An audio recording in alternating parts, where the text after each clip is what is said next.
Jim Viola, President and CEO of HAI. Welcome to this month's edition of VFR, the Viola Flight Report, where we review what HAI has been doing for you. In late July, several HAI staff members attended EAA AirVenture in Oshkosh, Wisconsin, and also the Airborne Public Safety Conference in New Orleans. It was great to see so many HAI members face-to-face for the first time since HAI Heli Expo 2020 in Anaheim, and it was inspiring to hear how they navigated the challenges of the last year and a half. While at EAA AirVenture, I had the opportunity to sit down with the US Senator Jim Inhofe to discuss the FCC's Ligado Order and its negative impact on the aviation industry.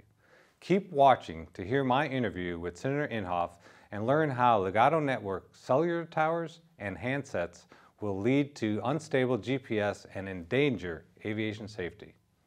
But first, HAI staff in July met with the leadership of the Rotary Wing Society of India, or RWSI. We had a great discussion on issues impacting the international vertical lift industry.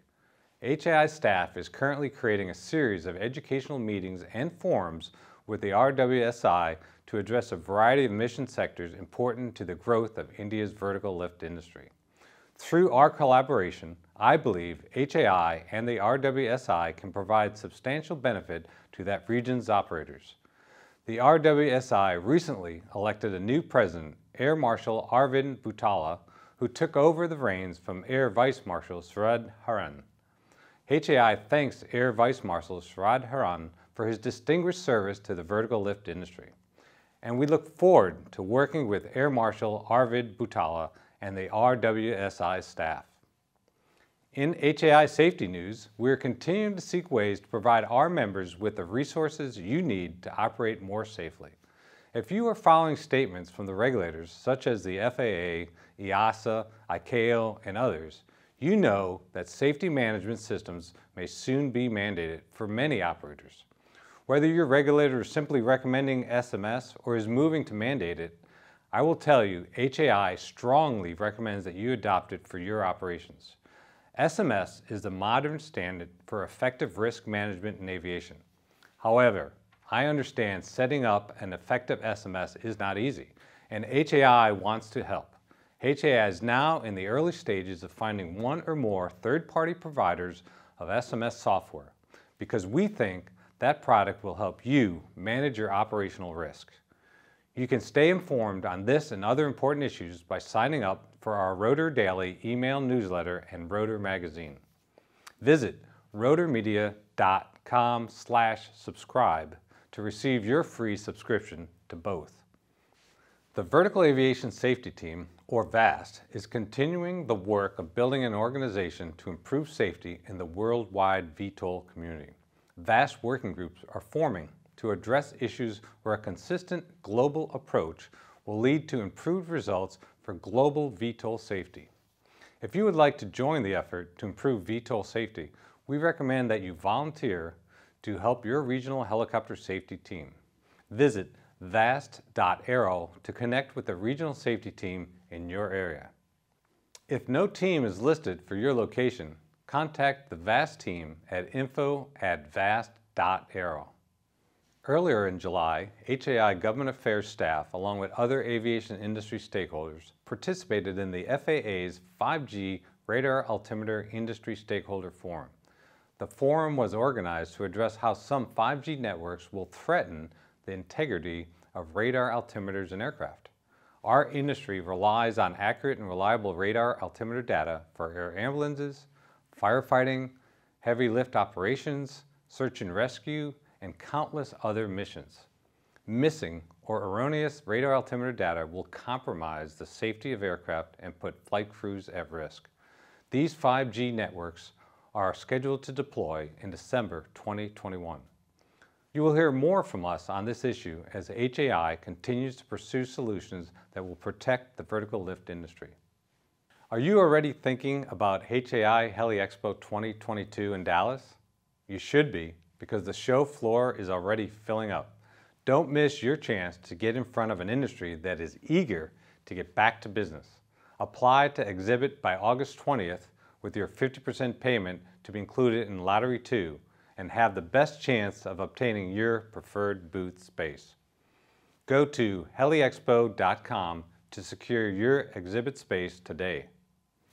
And finally, if you follow HAI on social media, you may have seen this great photo of a used 269 Charlie spraying gorse, a noxious plant in New Zealand. Rick Graham of Shoreline Helicopters was the pilot. With almost 20,000 impressions and 691 engagements, this photo proves that our followers love to see helicopters at work. Do you have a great action shot of your team doing great work? Send us your photos for a chance to be featured in our social media. Your photo could also end up as a Rotor Daily Photo of the Day.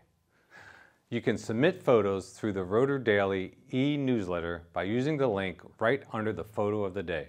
And if you like photos of helicopters and drones, check out the annual Rotor Magazine photo contest. Enter your best photos of helicopters or drones for a chance to win a grand prize of $500. Visit photo.rotor.org to view the competition and enter. And now, let's go back to Oshkosh to see my interview with Senator Jim Inhofe on his work in support of general aviation and the helicopter industry. Well, thank you, sir, for joining me this morning here at Oshkosh. It's wonderful to be out here again and interacting with all the aviator lovers out here. Isn't that great? I mean, you're with a bunch of people. And I have to tell you, this is I had to get out here from the United States Senate because I didn't want to break my 42-year record. I have a 42-year record here at Oshkosh. And it's really funny, Jim, because I'll see people here, as I did last night, that I hadn't seen in 2 years. You know, or it used to be every year. Right. And it will continue to be. But these are close personal friends, and yet they're friends you don't see except once a year. Yes. And it's a joy, though, because they're talking about important things like flying airplanes and helicopters. Yes, absolutely. I mean, it's a great bunch of people. And it was really great to join you in D.C. too when you introduced the Retain Act. You know, I bet not 1% of the people here are aware of the significance of that and the contribution that your organization had. We're reminding people of the problem. What they don't realize is that the FCC, that's the Federal Communication Commission, awarded an opportunity, a spectrum of opportunity to an operation called Ligado. Ligado is a bunch of hedge fund operators who are trying to get rich off and your group had the courage to stand up. That was only 3 weeks ago. Yes. Stand up out there in what we call the swamp in the nation's capital. It's a place where you can have news conferences outdoors. And we had, and your contribution to that, Stacy, was that her name? Yes, Stacy, former chair. She told these stories about where would we be if we didn't have GPS, because what can happen to GPS if they are able to continue to practice this award, everyone knows GPS can be jeopardized. Yes. I mean, what would you guys do? The story she told about coming down to save somebody, and if you were to lose that GPS capability during that, you're talking about it's a life and death situation. You guys did a great job. Stacy did a great job explaining the urgency of defending our GPS capabilities. Yeah, no, I appreciate that. And Stacy, you know, she's out there every day flying, so she understands the jeopardy that we're in if that starts affecting the GPS signal. So we thank you for that. I think in this brief explanation, people can't get how significant this is. Just stop and think about all the things that GPS does. I had an occasion to fly an airplane around the world, and I remember we used a TNL 2000, and I don't know that it's Trimble.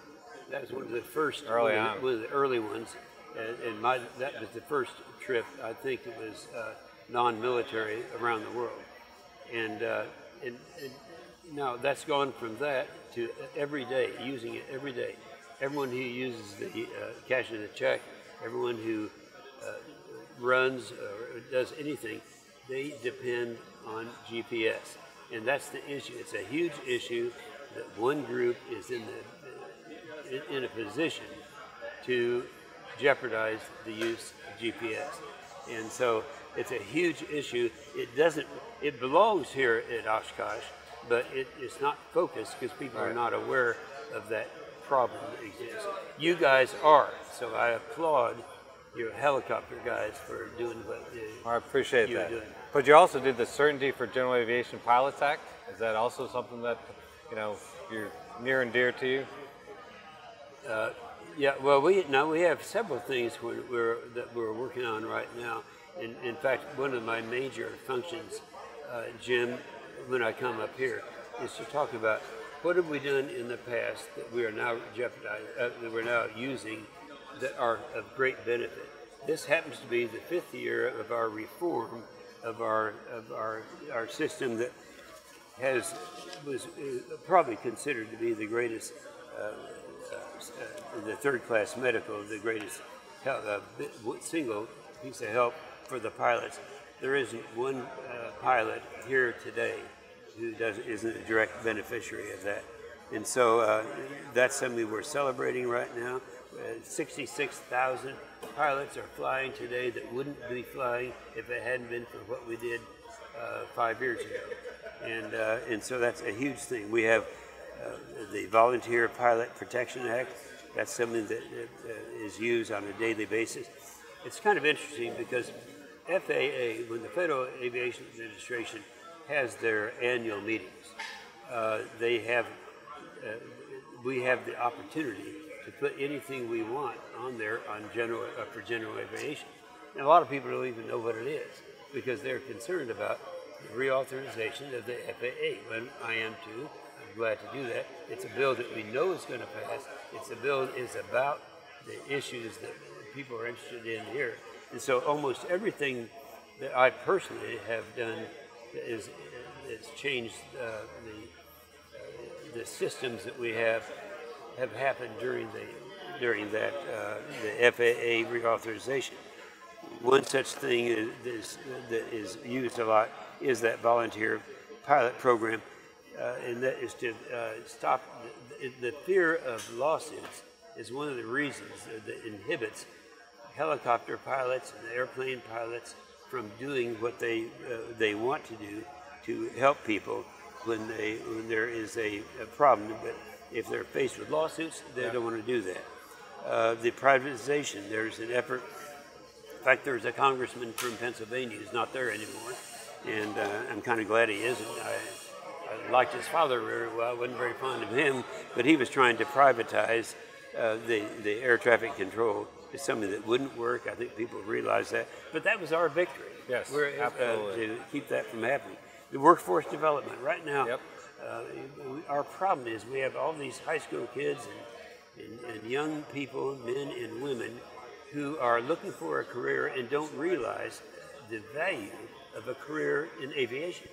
And they are right now really doing it, and it's happening where we're getting ground school for students in high school and all of that. So we're making some real advances, and we have you guys to thank for a lot of this, a lot of our success. No, we appreciate you make us look good. Well, thanks. We try, and the vertical community is very happy. We've got a small segment over in the Fly Fun area. We've got some rotorcraft helicopters there. We've got some gyrocopters.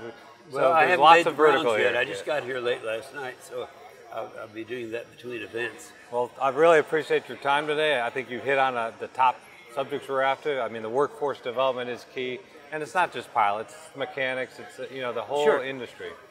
Well, in fact, it's mostly the support groups, the mechanics that are out there. They got to have people to fix these airplanes.